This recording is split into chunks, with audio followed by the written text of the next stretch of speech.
નર્મદા જિલ્લામાં માર્ગ સલામતી સમિતિની બેઠક મળી હતી।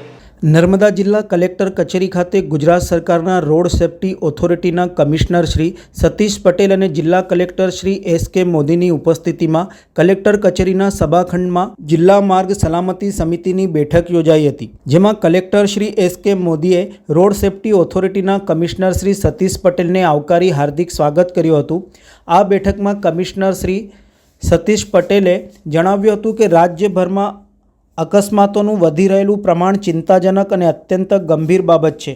નાની અમથી ભૂલથી થતી ઘાતકતાના નિવારણ માટે જિલ્લા રોડ સેફ્ટી કમિટી કામગીરી કરતી હોય છે, ત્યારે ખાસ કરીને ગ્રામીણ વિસ્તારોમાં નાગરિકો દ્વારા ટ્રાફિક નિયમન માટેની પ્રાથમિક બાબતો જેવી કે લાયસન્સ, વાહન વીમો, હેલ્મેટ વગેરેનું યોગ્ય પાલન થાય અને માર્ગ સલામતી માટેના જાગૃતિ કાર્યક્રમો શાળા, કોલેજો, એપીએમસી, એનસીસી કેડેટ્સ દ્વારા અને જાહેર સ્થળોએ સમયાંતર થાય તે જોવું અને ગોલ્ડન સમ રિટર્ન એવોર્ડ માટે પણ લોકોમાં જાગૃતિ આવે અને જીવન રક્ષકો આ કાર્ય માટે આગળ આવે તે માટે પોલીસ વિભાગને સાથે રાખી કાર્યક્રમો થાય તે જરૂરી છે। પોલીસ અકસ્માતમાં મદદ કરનારને ક્યારેય ખોટી રીતે દખલ કરશે નહીં।